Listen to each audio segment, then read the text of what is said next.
You've heard me say before, Stugotz, there are certain sentences or headlines that will get me to continue reading. I saw one last week, just a sentence that read, "A person has died at the $2 million home of Titans cornerback Caleb Farley after his house exploded." Just a sentence that is going to get me to continue reading. This one, oddly enough, apocalyptic as it is, biblical as it is, doesn't keep me reading. Until now, Ron DeSantis has not felt the need to come back to Florida to publicly address a handful of other emergencies his administration has faced this summer, including outbreaks of leprosy and malaria, a deadly spree of flesh-eating bacteria, record-breaking temperatures off Florida's shore that have threatened delicate coastal ecosystems, and a teetering property insurance market.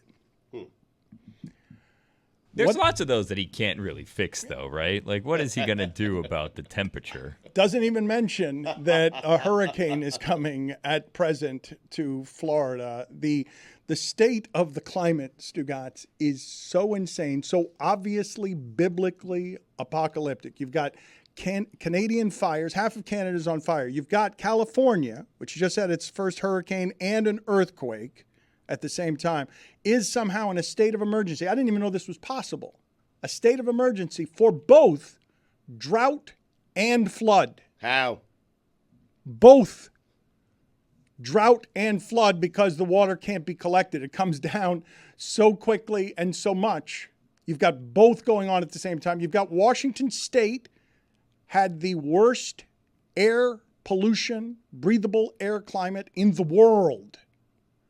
And you've got hot tub temperatures in our oceans that are a ticking time bomb for these tropical storms that are going to speed up. And I think that we're going to start having weather events that don't look like any weather events that we've seen before, that we have to start thinking about all of this stuff differently. You need a different name for that, because that sounds fun. Weather event. Let's go to a weather event. Right.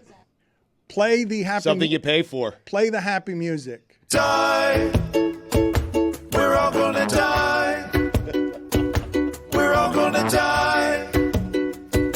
We're all gonna die.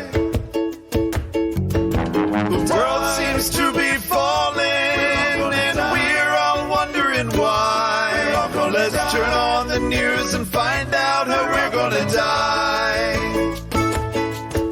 There ain't no sense in stalling, no reason not to cry. Let's turn on the news and find out how we're gonna die. We're going to start doing horrifying climate stats of the day. The heat index last week in Lawrence, Kansas was 134 degrees. Yeah, but to Billy's question, what do you want DeSantis to do about it? There's certain problems I wouldn't turn to him to solve, let's just say. I stopped reading the sentence. All right. I stopped reading after that. I was saying, yeah, I know all of these things. I know everything that's happening here in Florida. I'm aware of it. I wouldn't keep reading after that. Thank you, Chris. I do appreciate that. We're going to have a celebrity start doing this for us. I have some good news amongst all that bad news. Football is starting, Dan. Yeah. Get ready for week one. Yeah. Get ready for week one, where CBS has the sideline reporter telling us how hot it is on the field in Miami. Just a bold prediction. We're going to have a lot of thermometers the first couple weeks of the year. The Dolphins have fans going on their sidelines. Thank you. Lucy, college football is your area of expertise. One of them. Week 0 felt like a fart. I'm just going to say it. Shut up. I mean, the Notre Dame blowout game. I was watching Mercer and, what was it? Which Alabama? Something? Someone didn't watch Hawaii Vanderbilt. And it South shows. Alabama versus I Mercer. did. It was awesome. It was great. Yep. I don't know what you're talking about. It was so awesome. There was a 0-yard punt this weekend. 0 yards. There was a quarterback who threw the ball with his face mask behind his head. Navy. That was All right, I'm back. so Navy. awesome. That was Sam Hartman showed up with a necklace made out of his own ribs. All right. Explain more. That was so sick. Yeah. We're so back. Back for his 17th season as a college football quarterback. Just minus one rib.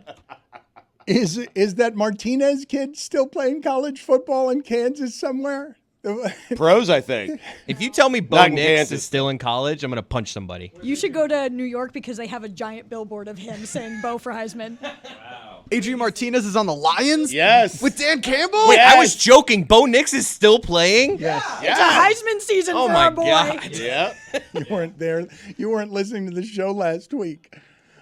Lucy, I wanted to talk to you about something. I thought it would be funny if in his last few years at ESPN, if Stugotz, if you can turn down your computer while we're doing I'll the try, show, I'd yeah. appreciate it. I didn't 'cause I'm turn it trying- up. I don't know who I'm did that. trying That's to do weird. the show Who was there. here last week? If you can help Lewis. us. Not Does you? he know how to Were mute you a not computer? here this week? Did you take my brother's passing to take more vacation? Is that Well, he what you needed did? time to process. Yeah, it that. hit me hard. I mean, He was in Buffalo, remember, listening to the walls. yep. That's where I was, giving you the scuttlebutt. Did you just learn that he wasn't here last week? It's been an adventure. Jess is in Ireland. Where's Tony? Still, He's in Europe for 3 weeks. More time than I spent when I had a kid. I turned it down. You turned what down? The computer.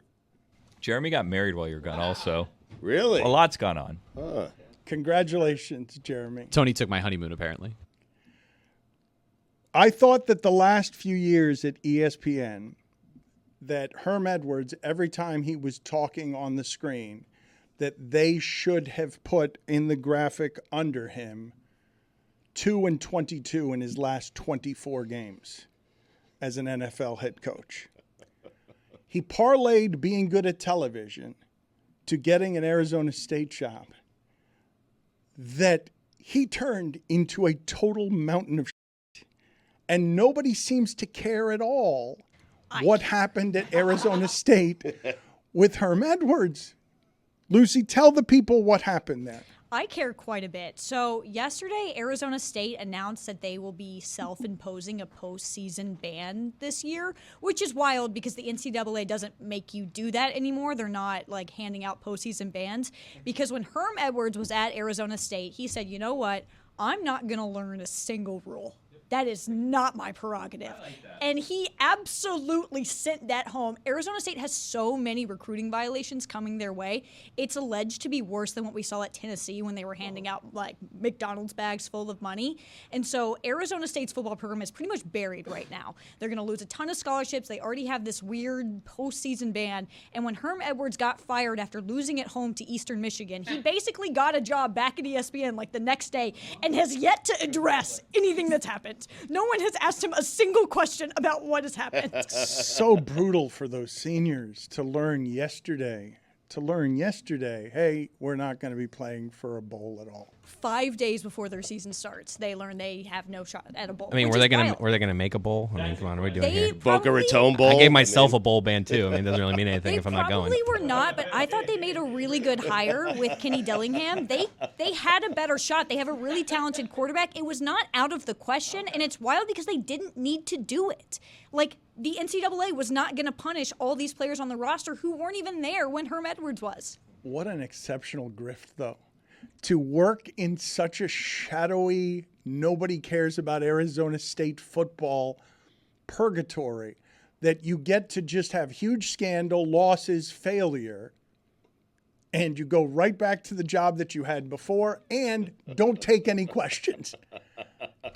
You go to work for a media company that then doesn't ask you any questions about the scandal that was left in your wake. How many people watching ESPN when Herm showed up for the first day were like, oh, it's been a while since I've seen Herm. Where was he the last few years?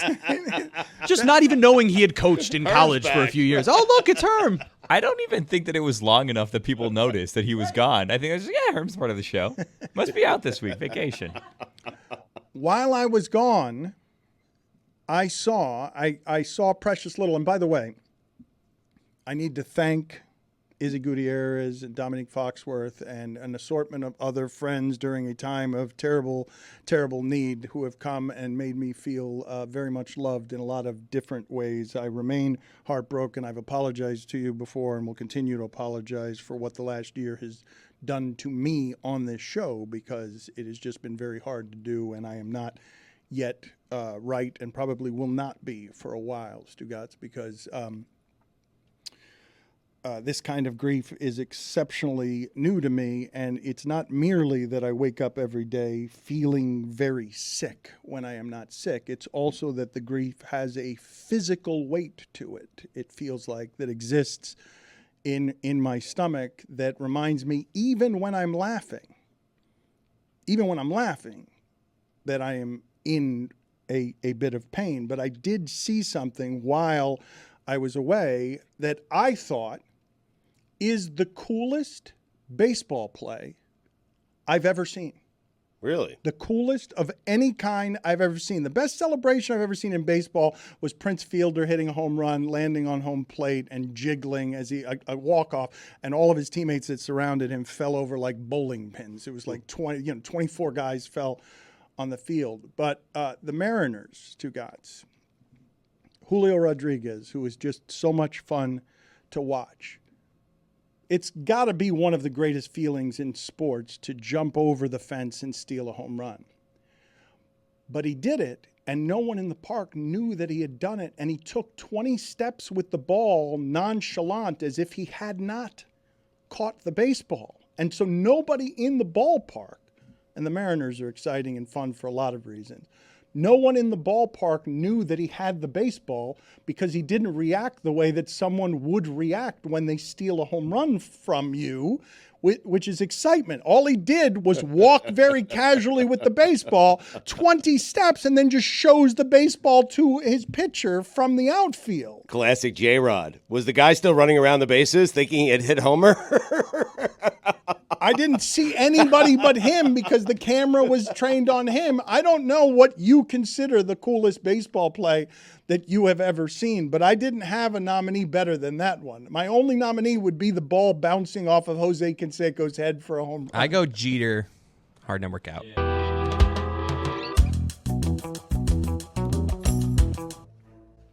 It is time for Stugotz to share his game notes. No one in the media will tell you what happened better than my boy Stu. Weekend observations brought to you by Miller Lite. Great taste, 96 calories, available for delivery. Dan, I turned on my TV this past Saturday and saw something I hadn't seen in a while. I proceeded to watch it and gamble on it and was 1-3 headed into the Hawaii game. Whenever I was down, I put it on the Rainbows. And Dan, just like that, make no mistake about it, college football is back. Hell yeah. Billy, why are you They shaking covered. your head? No. Yeah, they did cover. I thought that you usually bet Hawaii only when they were at home in the chasing game. Well, because last week he talked to Billy Walters, who had a book that came out about Phil and his gambling addiction and all the problems, and Billy told us about the time he spent in jail and all this stuff. And he specifically told Stugotz it's no way to gamble if you're gambling Hawaii when you're down, betting everything just to make it back. Right. Like, that's how you have a gambling problem and you'll always lose. Don't listen to him. I made it back. I felt alive.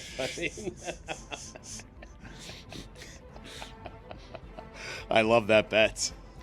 Why? I'll always take Hawaii. Put it on the poll, Billy. Never bet against them. Why does Vanderbilt exist in football? Vandy. Whoa, hold up. They're back. The Commodores? Hell yeah. Really? They won SEC games last year. They did. Speaking of back, hey, Dan. Taylor Heineke is a Falcon. The Green Lizard.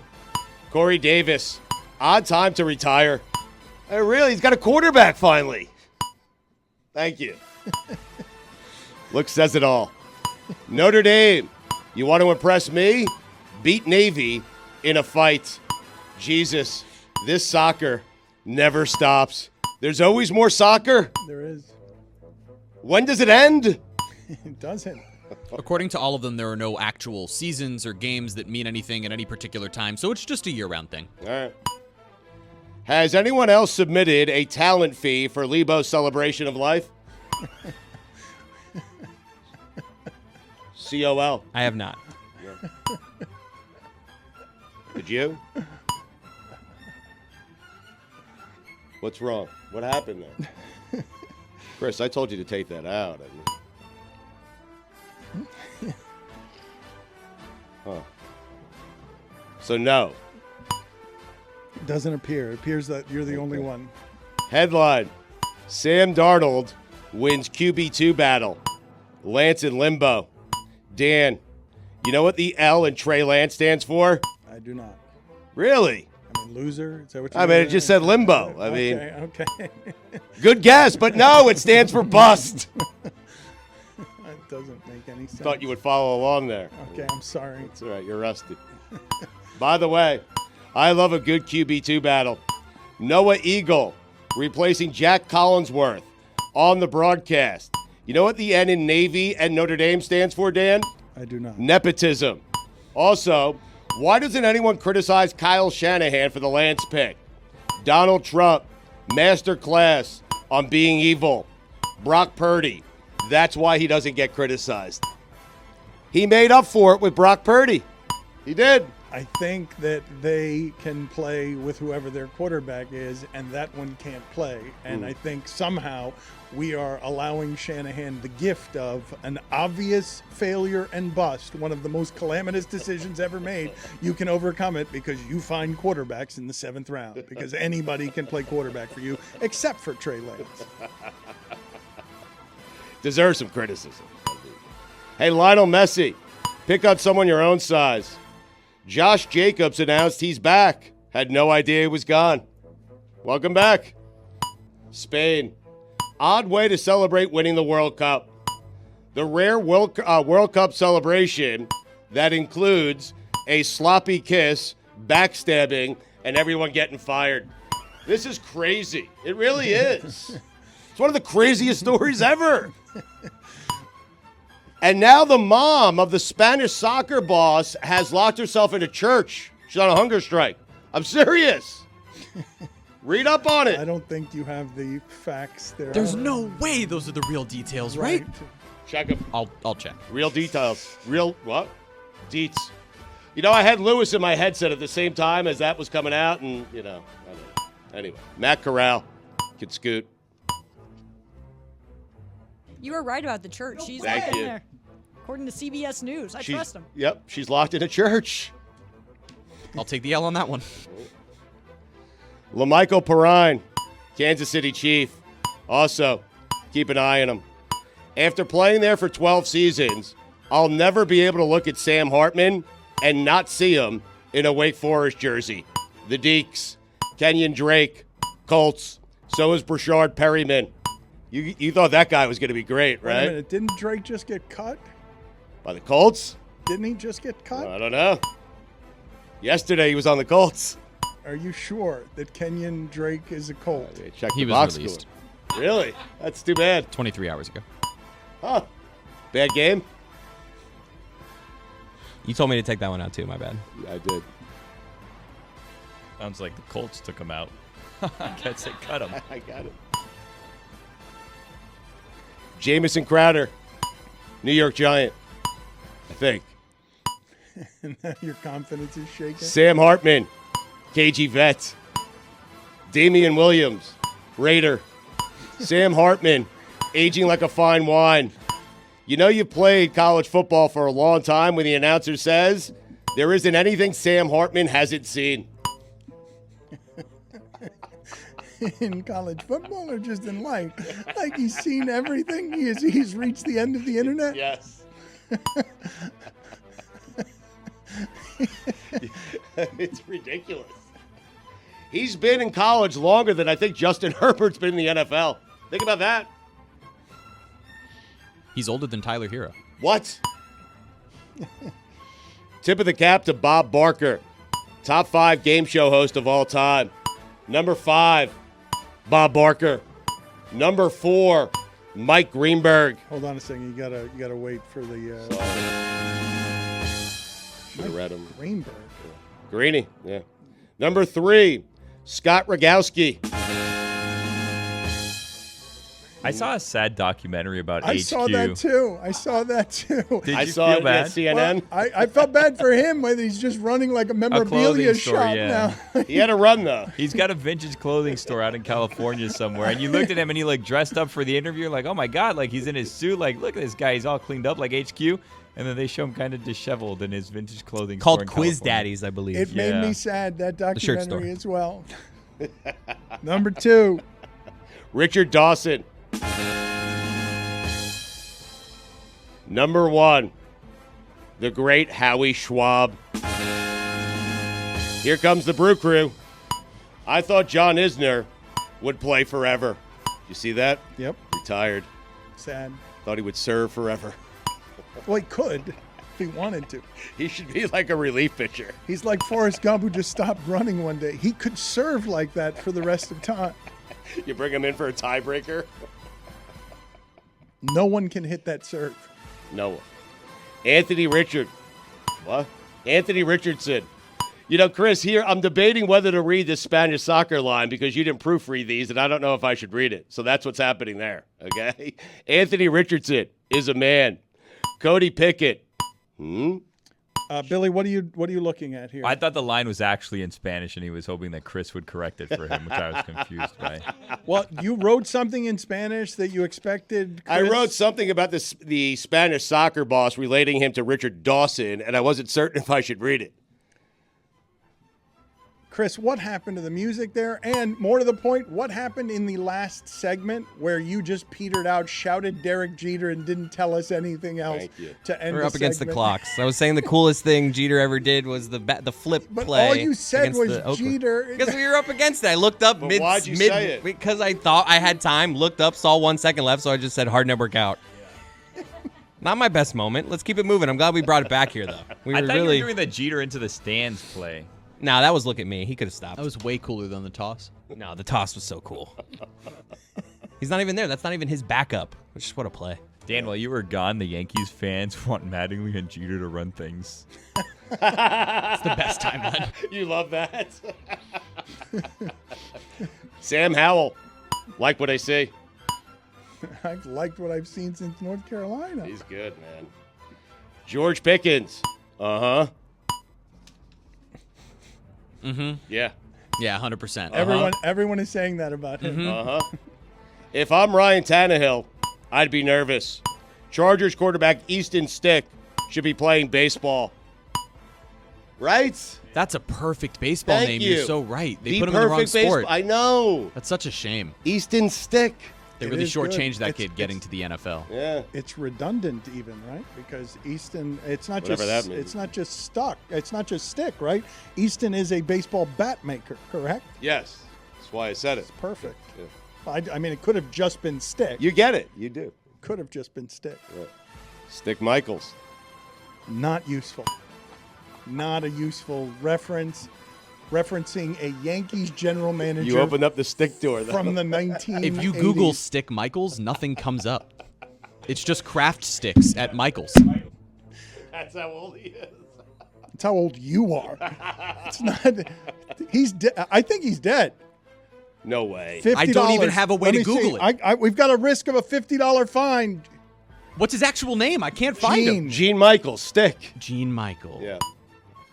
Let's see. I'm waiting. Hold Gene- It's a $50 possible fine here if he's Yeah. not dead. This is big. He died September 7th, Ooh. 2017. Wow. Way to go. Stugotz, Gene Michael died. Gone but not forgotten. Headline: Arizona State self-imposes bowl ban for 2023 season. It's too bad we won't be seeing the Sun Devils play in the roofclaim.com Boca Raton Bowl. I thought both your Boca Raton joke earlier and your Schwab joke earlier were a little too quick for you, and it turns out you'd wrote 'em. already written them. Sitting on them. Yep. Dan, we are just 3 days away from everyone not caring about soccer anymore. Amazingly, the guy who won the Republican debate was the guy who wasn't there because the next morning he had to turn himself into prison. We're all going to hell. Speaking of hell, Art Briles. Dan, those are the weekend observations.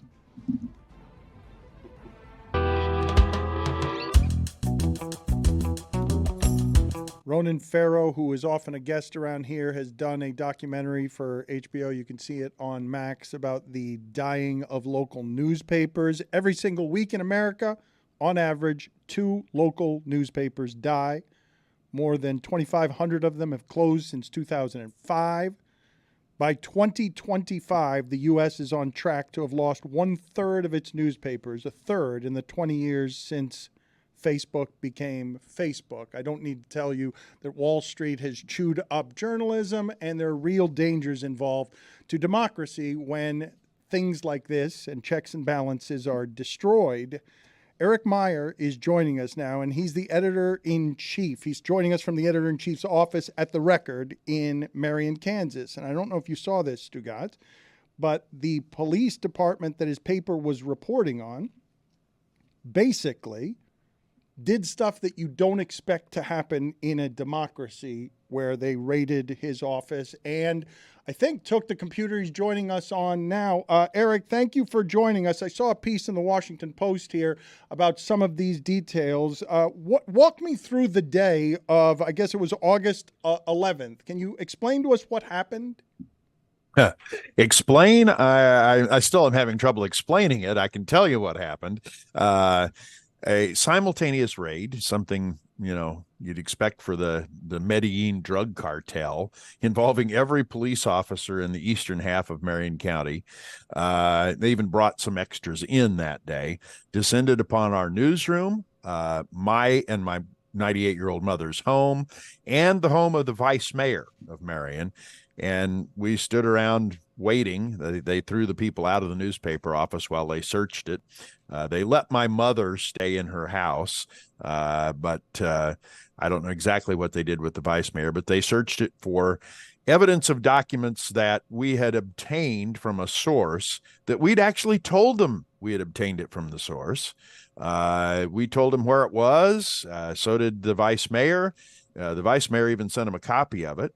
There was, in fact, a physical copy of it sitting right here on my desk next to the computer that was seized. They didn't take it. So we've never been quite sure why they decided that they needed to raid our office.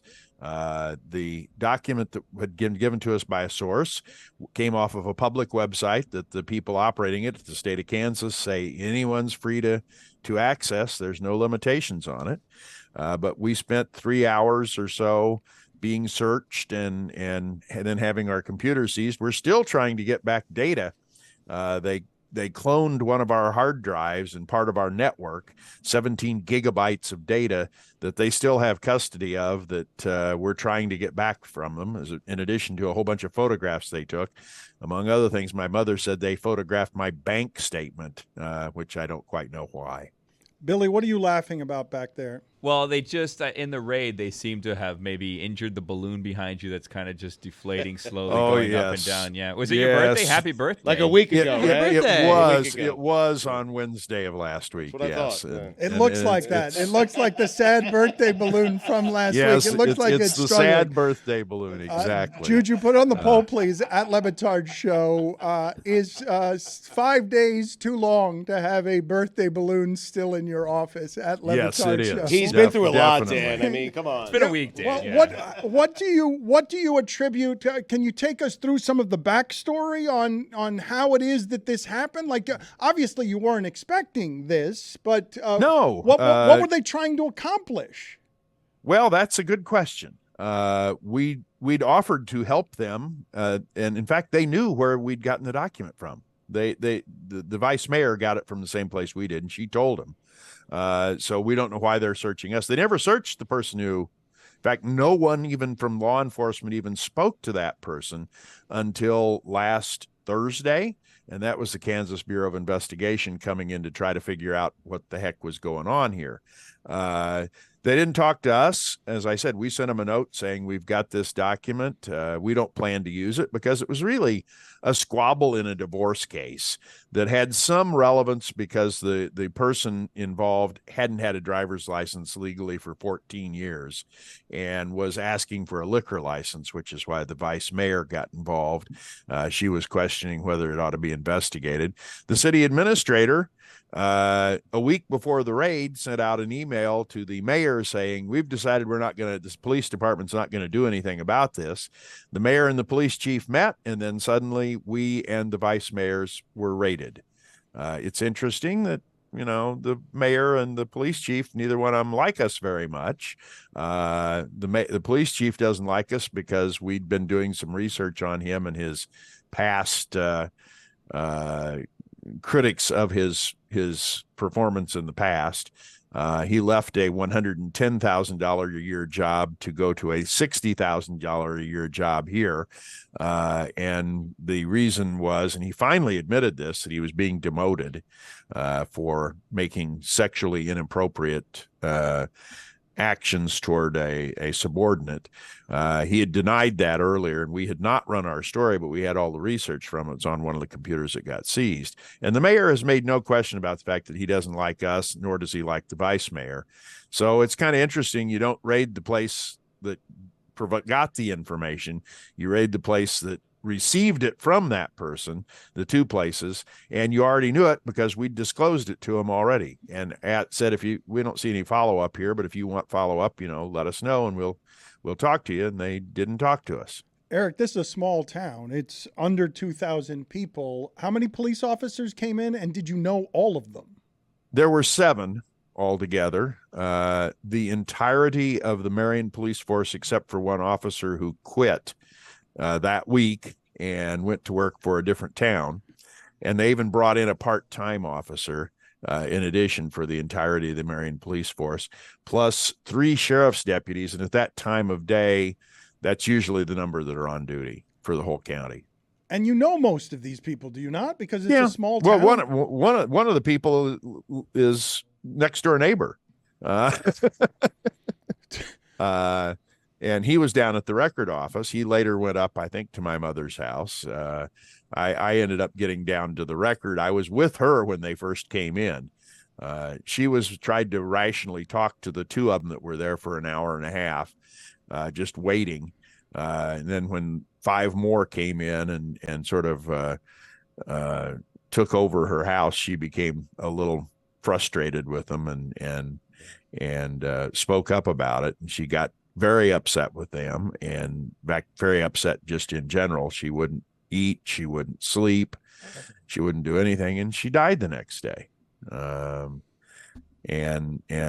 sort of a broken heart syndrome that she'd spent. She still worked for the paper. She worked every week, 1 day a week, assembling these, the column of, 15 years ago, 30 years ago, 45 years ago, people did these things, popular in small towns.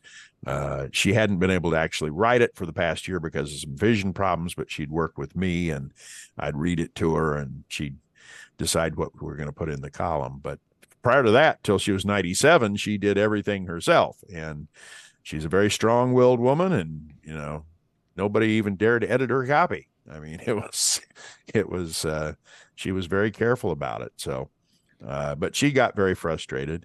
And then they took all our computers away. So took her computer, took her router, took my laptop, took my cell phone, took my computer at work, took our server, took our backup disks, took 2 of our reporters' computers, took their cell phones, injured one of the reporters grabbing the cell phone from her hand, and then took the vice mayor's computer and cell phone as well. Eric, I am so sorry about your mother. You believe that this ended her life. You believe that the agiata of this affected her. It certainly contributed to it, and I will say that the coroner, who had previously been her family physician for several years, even noted this in the coroner's death report. Do you have any precedent that you can think of for something like this in this country that you've heard of? Well, there was a case way back in the 1980s at the Stanford Daily, and as a result of that case, federal law was changed to say that by and large, you don't issue search warrants for news organizations. You subpoena them, give them a chance to have a hearing, and then they can argue one way or the other whether their material should be released. But other than that, no, the idea of a raid. In fact, when I was talking to our lawyer right afterward, he says, "What kind of libel insurance do you have?" And I said, "Well, I gave him the company." And he says, "Good, because there's a provision in there for newsroom seizures." And I said, "There is?" It happened so rarely that we'd never even noticed that there was a provision in the contract. I was talking to the insurance people the other day, and they said, this is the first time they've ever had to follow through on this claim. It's unprecedented for them.